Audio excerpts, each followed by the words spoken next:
Hello everybody, this is Danilo Cuellar from peacefulanichism.com, out here in a beautiful farm. So I had the idea of talking about specialization and the division of labor, being that we are on a farm, because it is one of the cornerstones of a market economy, capitalism. The idea that in a really complex, multifaceted, thriving economy, there are many people who specialize in many different things. And that is essentially what allows wealth to be created, what allows abundance to be transmitted throughout the generations, right? So the goal of many people is to be self-sufficient. A lot of people who try to grow their own food and try to catch rainwater and try to maybe make their own clothes and know how to do a lot of different things, and that's a wonderful thing. It's great to know a lot of skills, but from the context of being part of a market economy, it is actually counterproductive, right? The more self-sufficient you are, the less you are a part of the equation of the market economy, which comprises the what we know of as civilization or progress.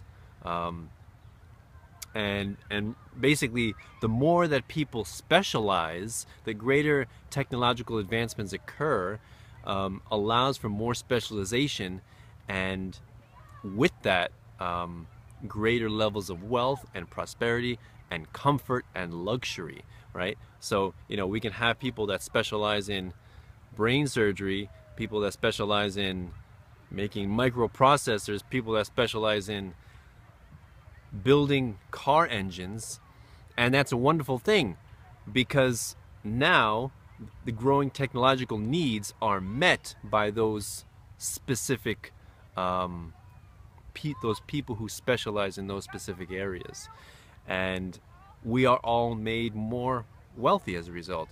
The fact that the idea of specialization not only occurs at the individual level, but it also occurs at the regional level. You can say counties and states and countries, but those are merely statist fictions, right? So even better would be to say regions. So the region that we know of as New York is very well suitable towards growing apples. The region that we know of as Georgia is very well suited towards growing peaches. The region that we know of as Mexico is very well suited towards growing avocados. So isn't it a wonderful thing that we have free trade, where we can exchange and trade with people of different regions, that where the environment, the climate, the natural resources available allow for ease of growing these specific fruits or vegetables, and therefore when we trade, we both become wealthier, right? So imagine if there were trade barriers and restrictions and tariffs around what we know of as the region of New York, and we weren't allowed to trade with other counties or states or other regions, how much poorer we would be, right? So it's not only that we live in our local community. You know how people say you should support your local businesses and your local farms and your local entrepreneurs, and that's good.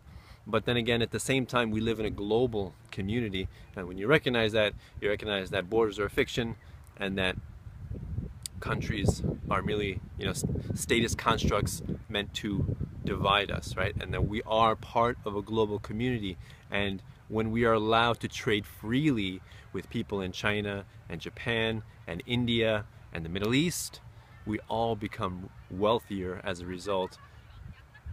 We live longer, we become healthier, infant mortality decreases. This is the growth of civilization. The more that people transact in, the happier people are, right? As Frederick Bastiat said, if goods do not travel over borders back and forth in terms of trade, then soldiers will, right? So it's free trade is one of the foundations of voluntarism, of anarchy, of freedom. So thank you very much. This is Danilo Cuellar from peacefulanichism.com.